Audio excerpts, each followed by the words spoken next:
আপনারা দেখছেন একুশে টেলিভিশন।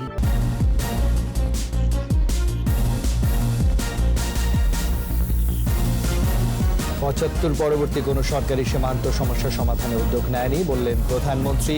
বিজিবি হবে ত্রিমাত্রিক বাহিনী। 10 জেলায় করোনার অ্যান্টিজেন টেস্ট শুরু, ভ্যাকসিন পেতে বহুমুখী উদ্যোগ। শিশু নির্যাতনের মতো অপরাধ ধামাচাপা দিতেই ভাস্কর্য বিরোধী অবস্থান, অপব্যাখ্যা ইসলাম সমর্থন করে না বলছেন আলেম সমাজ। কুয়েত দূতাবাসের প্রচেষ্টা, 10 মাস পর মুক্তি পেল হুতি বিদ্রোহীদের হাতে বন্দী 5 বাংলাদেশি।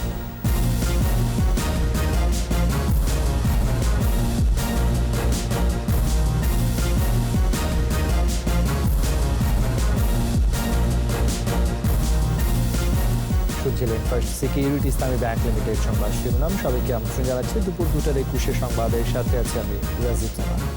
আর দর্শক, একুশে টেলিভিশনের সংবাদ একই সাথে সরাসরি দেখতে পাবেন আমাদের ফেসবুক পেজ www.facebook.com/2124 অনলাইনে।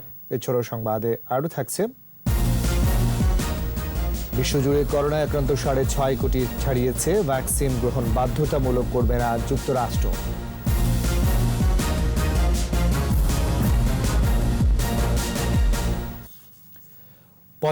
পরবর্তী কোনো সরকারি সীমান্ত সমস্যা সমাধানে কোনো উদ্যোগ নেয়নি। আওয়ামী লীগ নেতৃত্বাধীন সরকারি স্থল সীমান্ত চুক্তির সুরাহা করেছে বলেছেন প্রধানমন্ত্রী শেখ হাসিনা। বর্ডার গার্ড বাংলাদেশ বিজিবির 95তম রিক্রুট ব্যাচের সমাপনী অনুষ্ঠানে তিনি বর্ডার গার্ডকে ত্রিমাত্রিক বাহিনী হিসেবে গড়ে তোলা হবে বলেও জানান। বিস্তারিত জানাচ্ছেন আকবর হোসেন সুমন। বর্ডার গার্ড বাংলাদেশ বিজিবির 95তম ব্যাচ রিক্রুট মৌলিক প্রশিক্ষণ সমাপনীর কুচকাওয়াজ। চট্টগ্রামের সাতকানিয়ায় বিজিবি ট্রেনিং সেন্টার ও কলেজে এ আয়োজনে গণভবন থেকে যুক্ত হন প্রধানমন্ত্রী শেখ হাসিনা। শ্রেষ্ঠ ফায়ারার হিসেবে কৃতিত্বের স্বীকৃতি পান নারী সৈনিক হাসিনা আক্তার বিথি। তাকে প্রধানমন্ত্রীর পক্ষে পুরস্কার তুলে দেন বিজিবির মহাপরিচালক। বক্তব্যে মুক্তিযুদ্ধ ও দেশের সীমান্ত রক্ষায় বাহিনীর অবদান তুলে ধরেন প্রধানমন্ত্রী। বলেন, সীমান্ত সমস্যা সমাধানে 75 পরবর্তী সরকারের উদাসীনতার কথা। আমাদের স্থল সীমানা চুক্তি জাতির পিতা করে গিয়েছিলেন, কিন্তু 75 পরে যে সরকারগুলি ক্ষমতা এসেছিল, জিয়াউর রহমান, এরশাদ বা খালেদা জিয়া, কেউ কিন্তু আমাদের বর্ডার গার্ডের সমস্যাটা ভারতের সাথে মেটাবার কোনো উদ্যোগ গ্রহণ করেনি। আমি সরকার আসার পর থেকে এই ব্যাপারে উদ্যোগ গ্রহণ করি এবং সেটা আমরা সমাধান করি। তাছাড়া আমাদের বর্ডার গার্ডের সমস্ত এলাকা উন্মুক্ত ছিল, প্রত্যেকটা জায়গায় আমরা নতুন নতুন বর্ডার পোস্ট এখন নির্মাণ করে দিচ্ছি। শৃঙ্খলা প্রতিটি বাহিনীর জন্য অপরিহার্য উল্লেখ করে সার্বভৌমত্ব রক্ষার পাশাপাশি সামাজিক ব্যাধিও দূর করার নির্দেশ দেন প্রধানমন্ত্রী। আমাদের বর্ডার গার্ডও সেইভাবেই আধুনিক প্রযুক্তি জ্ঞান সম্পন্ন হবে, যাতে করে আমাদের দেশের স্বাধীনতার সার্বভৌমত্ব সুরক্ষা যেমন করবে, পাশাপাশি চোরাচালানি বা নারী পাচার, শিশু পাচার সহ বিভিন্ন যে সমস্ত অপকর্ম বর্ডারে হয় সেগুলি যাতে না হতে পারে তার জন্য যথাযথ ব্যবস্থা নেবে। সেটা এই দিকে লক্ষ্য রেখেই আমরা এই আধুনিক প্রযুক্তি ব্যবহারের দিকে বিশেষভাবে নজর দিয়েছি। করোনার দ্বিতীয় তরঙ্গ মোকাবেলায় সচেতন থাকার পরামর্শ দেন সরকার প্রধান। ভ্যাকসিন ক্রয় করার জন্য ইতিমধ্যে আমরা টাকা বরাদ্দ দিয়ে সেটাও আমরা নির্দেশ দিয়ে যথাযথ ব্যবস্থা আমরা নিয়েছি। আকবর হোসেন সুমন, একুশে টেলিভিশন, ঢাকা। 118টি পিসিআর ল্যাবের পাশাপাশি 10 জেলায় চালু হলো র্যাপিড অ্যান্টিজেন টেস্ট। এতে 15 থেকে 30 মিনিটই পাওয়া যাবে টেস্টের রিপোর্ট। ফলাফল সঠিক হবার সম্ভাবনা 85%। লক্ষণ প্রকাশের 5 থেকে 7 দিনের মধ্যে এই টেস্ট করা যাবে। পর্যায়ক্রমে দেশের সব হাসপাতালে এই টেস্ট চালু করার পরিকল্পনা রয়েছে স্বাস্থ্য অধিদপ্তরের। অ্যান্টিজেন টেস্টের উদ্বোধন করে স্বাস্থ্যমন্ত্রী জাহিদ মালেক জানিয়েছেন, অক্সফোর্ডের ভ্যাকসিন ছাড়া অন্যান্য উৎস হতে ভ্যাকসিন সংগ্রহের চেষ্টা চলছে। রিপোর্টে আরও জানাচ্ছেন মোহাম্মদ নুরুন নবী।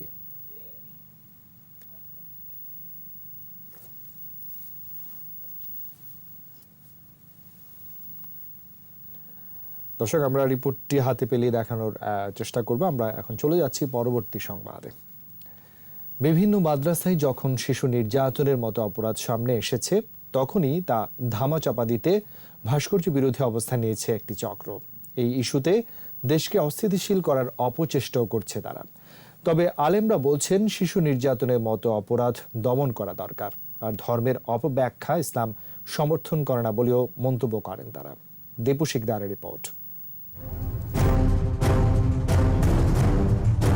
দেশের অনেক মাদ্রাসায় এভাবে শিশুদের নির্মম নির্যাতন করা হয়। প্রায় মাদ্রাসা শিশু নির্যাতন সংবাদের শিরোনামও হয়। বলৎকার এবং নারী নির্যাতনের মতো ঘটনাও ঘটছে অনেক মাদ্রাসায়। এই বাইতুস সুফা মাদ্রাসার মধ্যে ছেলেদের সাথে খারাপ কাজের রিপোর্ট পর্যন্ত আমার কাছে এসেছে। আমার বাচ্চার সাথে মাদ্রাসার হুজুর একটা খারাপ কাজ করছে, ওর সাথে প্রায় 10 থেকে 12 বার। দেশের বিভিন্ন মাদ্রাসায় শিশু নির্যাতন ও বলৎকারের ঘটনাগুলো সামনে এসেছে ঠিক তখনই ভাস্কর্য বিরোধী অবস্থান নিয়েছে একটি মহল। সমাবেশ করে জাতির পিতা বঙ্গবন্ধুর ভাস্কর্য অপসারণ করার হুমকি দেওয়ার মতো অধ্যত্তও দেখিয়েছে তারা। বাপের মূর্তি তো দূরের কথা, কেউ যদি বানায় উনি নিজে আগে ভাঙবো। তবে ইসলামী চিন্তাবিদরা বলছেন শিশু নির্যাতন নিপীড়নের ইস্যুটি সামনে আসা উচিত, এগুলো ধামাচাপা দেওয়া ঠিক নয়। ফিতনাতু আশাদ্দু মিনাল কাতল, অর্থাৎ বিশৃঙ্খলা করা এটা কিন্তু হত্যার চাইতে জঘন্য। যে কোনো কাজের কি বিশৃঙ্খলা, আপনি একটা ইস্যু সামনে আসছে, আপনি আরেকটা ইস্যুকে এখানে ঢুকিয়ে দিয়ে নতুন করে বিশৃঙ্খলা করবেন, সেটা কোনোভাবেই মেনে নেওয়া যাবে না। আল্লাহ ইসলাম কিন্তু শিশুদেরকে সবচেয়ে তিনি কি ভালোবাসতেন। ভালোবাসার জায়গাটা সুনিশ্চিত করে শাসন করা যাবে, কিন্তু নির্যাতন করা যাবে না। ধর্মের অপব্যাখ্যা করে অরাজক পরিস্থিতি সৃষ্টি করাও ইসলাম সমর্থন করে না বলেও মন্তব্য করেন এই আলেম। যদি নির্যাতন করা হয় তাহলে দেখা যাবে এই সন্তান আর মাদ্রাসায় পড়বে না এবং তারা ধীরে ধীরে জঙ্গিবাদের দিকে তারা যাবে, উগ্র হয়ে যাবে যে আমাদের উস্তাদরা আমাদেরকে হাত পা বেঁধে এটা কি কুকুর মারছে নাকি এটা ইঁদুর মারছে নাকি বিড়াল মারছে। দেশের ভিতরে আমরা অরাজকতা সিস্টেম করব না, ইসলামকে ইসলামের জায়গায় রাখবো। যারা পরিস্থিতি উত্তপ্ত করতে চায় তাদেরকে সবকিছু ছেড়ে শান্তির পথে থাকার আহ্বান আলেমদের। দীপু শিকদার, 21 টেলিভিশন, ঢাকা। দর্শক, 118টি পিসিআর ল্যাবের পাশাপাশি 10 জেলায় চালু হলো র্যাপিড অ্যান্টিজেন টেস্ট। এতে 15 থেকে 30 মিনিটেই পাওয়া যাবে টেস্টের রিপোর্ট এবং ফলাফল সঠিক হওয়ার সম্ভাবনা রয়েছে 85% এবং লক্ষণ প্রকাশের 5 থেকে 7 দিনের মধ্যেই টেস্ট করা যাবে। এই প্রতিবেদনটি আমাদের হাতে এসে পৌঁছেছে, আমরা দেখে নিচ্ছি প্রতিবেদনটি। এত টেকনোলজিস্ট কোথায়? প্রায় 8000 কোভিড-19 পরীক্ষায় পিসিআর ল্যাব টেস্ট কিংবা জিন এক্সপার্ট টেস্টের পর এবার অ্যান্টিজেন টেস্ট চালু করলো বাংলাদেশ। বাড়তি কোনো ফি লাগবে না এই টেস্টে। বক্তব্য শুনি আমি আমাদের প্রাথমিকভাবে পিসিআর সুবিধা নেই এমন 10টি জেলায় চালু হলো এই টেস্ট। জেলাগুলো হলো গাইবান্ধা, মুন্সিগঞ্জ, পঞ্চগড়, ফরিদপুর, ব্রাহ্মণবাড়িয়া, যশোর, মেহেরপুর, সিলেট, জয়পুরহাট ও পটুয়াখালী। বিশিষ্ট হাসপাতাল। বিশেষজ্ঞরা জানাচ্ছেন করোনা পরীক্ষায় পিসিআর এর বিকল্প নেই। লক্ষণ দেখা দিলে কোয়ারেন্টিনে যেতে এবং পিসিআর এর ফল আসা পর্যন্ত রোগ বিস্তার প্রতিরোধ করবে এই টেস্ট। লক্ষণ উপসর্গ শুরু হওয়ার 5 থেকে 7 দিনের মধ্যে এটি করতে হবে। যেহেতু আমরা টেস্টের রেজাল্টটা খুব তাড়াতাড়ি পাই, আমরা আশা করি যে আইসোলেশনটি খুব নিয়মিত হবে। কিন্তু এটার সবচাইতে নেগেটিভ ড্রব্যাক যদি আমরা বলি সেটা হচ্ছে এটার সেন্সিটিভিটি রিলেটিভলি কম। মোটামুটি ভাবে 80% এর কিছু বেশি বা অ্যারাউন্ড 80%। অনুষ্ঠানে ভার্চুয়াল প্ল্যাটফর্মে যুক্ত হন স্বাস্থ্যমন্ত্রী। বলেন, অন্যান্য উৎস থেকে ভ্যাকসিন পেতে যোগাযোগ অব্যাহত আছে। আর স্বাস্থ্য মন্ত্রণালয় জানিয়েছে অক্সফোর্ডের 3 কোটির পাশাপাশি কোভ্যাক্সের কাছ থেকে 20 ভাগ ভ্যাকসিন পাবার নিশ্চয়তা আছে। এবং আমরা বলেছি ভ্যাকসিন অ্যাস্ট্রাজেনিকা যেটা আছে সেরাম ইনস্টিটিউটে, আমরা সেটা নেওয়ার জন্য সব ব্যবস্থা গ্রহণ করেছি এবং এর কার্যকারিতাও প্রমাণিত হয়েছে টেস্টের মাধ্যমে। খুবই ফ্লেক্সিবল একটি এমইউ করেছি আমরা। আগে আসলে আগে নেওয়ার মতো একটি অবস্থানে কিন্তু আমরা আছি। কেন কিন্তু কোভ্যাক্সের এই গ্যাভি থেকে আমরা যা পাবো তার সংখ্যাও কিন্তু কম না, প্রায় 4 কোটির মতো। আমাদের যদি 20% পপুলেশন ধরা হয় সেই ব্যাপারেও কিন্তু সেটা জানা। এছাড়াও অনুষ্ঠানে জানানো হয় পরীক্ষামূলকভাবে একটি মোবাইল করোনা টেস্টিং ল্যাব চালু করার উদ্যোগ গ্রহণ করা হয়েছে। কিন্তু এটার যে পদ্ধতি শুরু করার সেই পদ্ধতিতে একটু বিলম্ব হলো। মোহাম্মদ নুরুন নবী, 21 টেলিভিশন, ঢাকা। ইয়েমেনে হুতি বিদ্রোহীদের হাতে 10 মাস বন্দী 5 বাংলাদেশি প্রবাসী কুয়েতে বাংলাদেশ দূতাবাসের প্রচেষ্টায় মুক্তি পেয়েছেন। শীঘ্রই তাদের দেশে পাঠানো হবে বলে দূতাবাস থেকে জানানো হয়েছে। মুক্তিপ্রাপ্তরা হলেন চট্টগ্রামের আবু তৈয়ব, মিরসরাইয়ের রহিমউদ্দিন, আলাউদ্দিন, ইউসুফ এবং আলমগীর। তাদের হোটেলে থাকা খাওয়া খরচ, বিমানের টিকিট সহ সব প্রকার আর্থিক সুবিধা বাংলাদেশ দূতাবাস থেকে পাঠানো হয়েছে। গেল ফেব্রুয়ারির শুরুতেই ওমান থেকে সৌদি আরব যাওয়ার পথে প্রায় 20 জন নাবিক ইয়েমেনের উপকূলে থামলে হুথি বিদ্রোহীরা তাদের অপহরণ করে। নিচ্ছি বিরতি। নো মাস্ক নো সার্ভিস বিধি মেনে চলুন, সুস্থ থাকুন। যখন ফিরছি তখন অন্যান্য খবরের সঙ্গে আরো থাকবে। গণতন্ত্রকে প্রাতিষ্ঠানিকভাবে প্রতিষ্ঠায় কাজ করছে সরকার, বললেন ওবায়দুল কাদের। সোহরাওয়ার্দীর কবরে শ্রদ্ধা। প্রত্যাবাসনে রোহিঙ্গা সংকটে টেকসই সমাধান বলছে পররাষ্ট্র মন্ত্রণালয়। ভাষান্তরে নিশ্চিত করা হয়েছে সকল সুবিধা। খবর আমন্ত্রণ দুপুর 2:21 সংবাদে। গণতন্ত্র শৃঙ্খলামুক্ত হলেও একটি অশুভ শক্তির অপচেষ্টার কারণে এখনো প্রাতিষ্ঠানিক রূপ পায়নি, বলেছেন আওয়ামী লীগের সাধারণ সম্পাদক ওবায়দুল কাদের।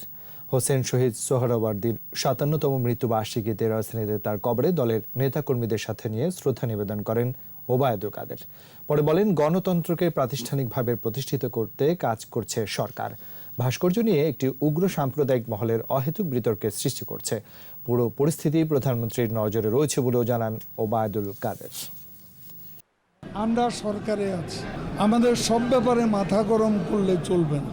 বিষয়টা হ্যান্ডেল করছেন প্রধানমন্ত্রী, যেভাবে তিনি করোনা মোকাবিলা করেছেন এবং সাহসিকতার সাথে প্রতিকূল অনেক পরিস্থিতি মোকাবিলা করে তিনি এখানে এসেছেন। কাজে তিনি জানেন কোন পরিস্থিতি কিভাবে মোকাবিলা করতে হবে। আমরা সরাসরি কারোর সাথে কোনো সংঘাতে যাব না। উপমহাদেশের প্রখ্যাত রাজনীতিবিদ হোসেন শহীদ সোহরাওয়ার্দী গণতান্ত্রিক রীতি ও জনমতের প্রতি তার অগাধ শ্রদ্ধা এবং নেতৃত্ব গুণে হয়ে উঠেছিলেন গণতন্ত্রের মানসপুত্র। তার রাজনীতি ছিল বাংলা ও বাঙালির মুক্তিকে ঘিরে। 1963 সালের 5 ডিসেম্বর তিনি লেবাননে চিকিৎসাধীন অবস্থায় মৃত্যুবরণ করেন। আদিত্য মামুনের report. Well, I think there is no struggle. If Mr. Nasser has got ambitions, well, let him pursue his ambitions. I have no such ambition. Hossain Shaheed Suhrawardy উপমহাদেশ খ্যাত বাঙালি রাজনীতিবিদ। 1892 সালে পশ্চিমবঙ্গের মেদিনীপুরে সম্ভ্রান্ত পরিবারে জন্মগ্রহণ করেন সোহরাওয়ার্দী। যুক্তরাজ্যে আইন বিষয়ে ডিগ্রি নিয়ে ফিরে আসেন কলকাতায়।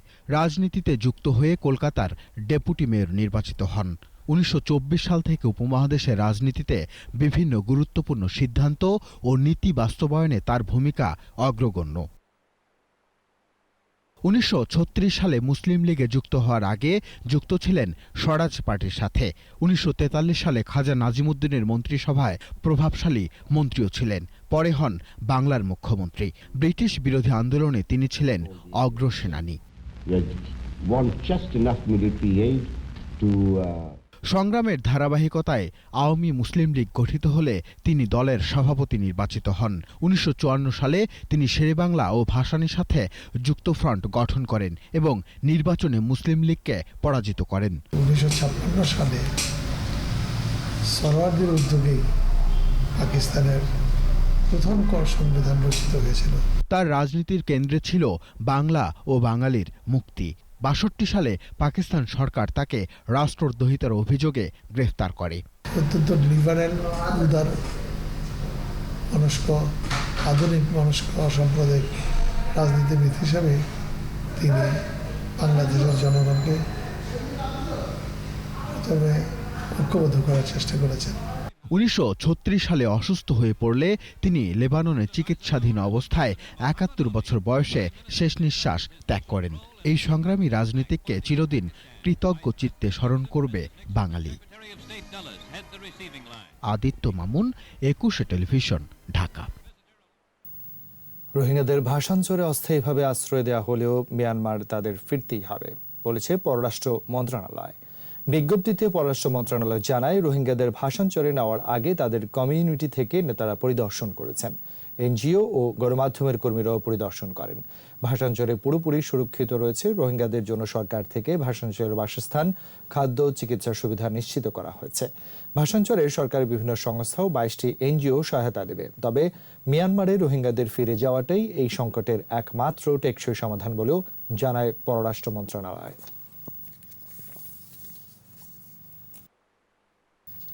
সদ্য প্রয়াত নাট্যজন ও মিডিয়া ব্যক্তিত্ব বীর মুক্তিযোদ্ধা আলী জাকের স্মরণে television and digital program producers association of Bangladesh Telepab দিনব্যাপী নানা কর্মসূচি পালন করেছে। কর্মসূচিতে ছিল এতিমখানায় খাবার বিতরণ, কোরআন খতম, মিলাদ ও স্মরণ সভা। রাজধানীর নিকেতনে টেলিপাব কার্যালয়ে প্রয়াত আলী জাকেরকে নিয়ে স্মরণ সভায় স্মৃতিচারণ করেন মুনতাসির মামুন সাজু, সাজ্জাদ হোসেন দোদুল, আহসান হাবিব, নাসিম, এস এ হক অলিক, মোহন খান, সাদিক সিদ্দিকী, জহির আহমেদ, রেজাউল হক, রেজা, সাইদ তারেক, শহীদ আলমগীর সহ অন্যান্যরা। পরে দোয়া মাহফিলের আয়োজন করা হয়।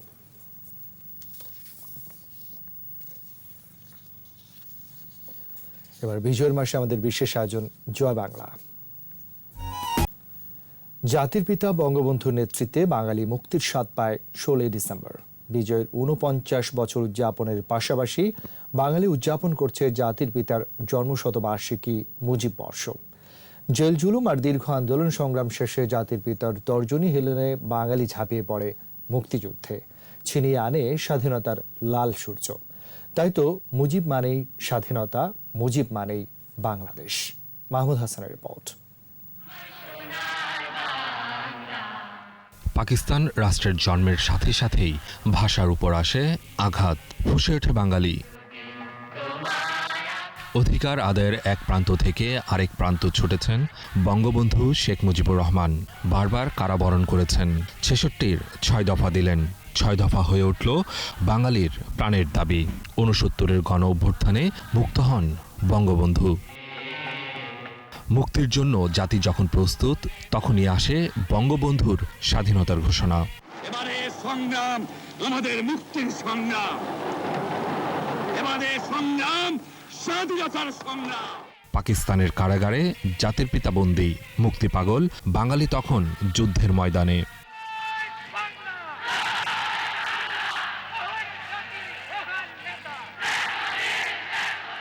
মার্চ থেকে ডিসেম্বর, 9 মাসে এক সাগর রক্তে আসে বিজয়। বিজয়ের 49 বছরে বাঙালি উদযাপন করছে মুক্তির মহানায়কের জন্মশতবার্ষিকী। ইতিহাসের মহানায়ক বঙ্গবন্ধুর নেতৃত্বে বাঙালি জাতি এই 3000 বছরের ইতিহাসে প্রথম বাঙালির জন্য একটা নিজস্ব জাতি রাষ্ট্র প্রতিষ্ঠা করেন আজ থেকে 50 বছর আগে। বঙ্গবন্ধু দেশ স্বাধীন করে দিয়েছেন, আর তার কন্যার নেতৃত্বে আমরা যেমন মুজিব বর্ষ পালন করছি, তেমনি বিজয়ের 50 বছরও আমরা উদযাপন করতে যাব। জাতির পিতাই বহির্বিশ্বে বাঙালিকে বীরের জাতি হিসেবে পরিচয় করিয়ে দেন। আমরা সারা দুনিয়ায় এখন আলাদা স্বতন্ত্র একটা জাতি রাষ্ট্র হিসেবে প্রতিষ্ঠিত এবং আমরা মর্যাদার আসনে অধিষ্ঠিত। বাঙালির মনের মণিকোঠায় বঙ্গবন্ধুর নাম। বঙ্গবন্ধুর নেতৃত্বের পরশ পাথরে বাংলাদেশ রাষ্ট্রের জন্ম। তাই বঙ্গবন্ধু ও বাংলাদেশ এক ও অভিন্ন। এই প্রিয় মাতৃভূমিকে আমরা স্বাধীন করেছি কারো দয়ার দানে না। এইটার চেয়ে গৌরব উজ্জ্বল অধ্যায় আর কি হতে পারে, যে এই অধ্যায়ের মধ্যে শেখ মুজিব এবং বাংলাদেশ দুটো শব্দ সমার্থক হয়ে উঠেছে। বিজয়ের 48 বছর কেটেছে, এখনো বাঙালির প্রাণের উৎস আর সাহসের শেষ ঠিকানা Bangabandhu Sheikh Mujibur Rahman. Mahmud Hasan, Ekushey television, Dhaka. No mask no service বিধি মেনে চলুন, সুস্থ থাকুন। নিচ্ছে আরো একটা বিরতি। যখন ফিরছি তখন অন্যান্য খবরের সঙ্গে আরো থাকবে দুর্নীতির মামলা, অস্ট্রিয়ার সাবেক অর্থমন্ত্রী গ্রেজারকে 8 বছর কারাদণ্ড। লা লিগায় সেল্টা ভিগোর তৃতীয় জয়, বিলবাওকে হারালো 2-0 গোলে। আর এরই সাথে শেষ করছি দুপুর 2টার 21 সংবাদ। যাবার আগে ফার্স্ট সিকিউরিটি ইসলামী ব্যাংক লিমিটেড সংবাদ শিরোনামগুলো জানাচ্ছি আরো একবার। 75 পরবর্তী কোনো সরকারি সীমান্ত সমস্যা সমাধানে উদ্যোগ নেয়নি, বললেন প্রধানমন্ত্রী। বিজিবি হবে ত্রিমাত্রিক বাহিনী। 10 জেলায় করোনার অ্যান্টিজেন টেস্ট শুরু, ভ্যাকসিন পেতে বহুমুখী উদ্যোগ। শিশু নির্যাতনের মধ্যে অপরাধ ধামাচাপা দিতে ভাস্কর্য বিরোধী অবস্থান, অপব্যাখ্যা ইসলাম সমর্থন করে না, বলছেন আলেম সমাজ। কুয়েত দূতাবাসের প্রচেষ্টা, 10 মাস পর মুক্তি পেল হুতি বিদ্রোহীদের হাতে বন্দী 5 বাংলাদেশি।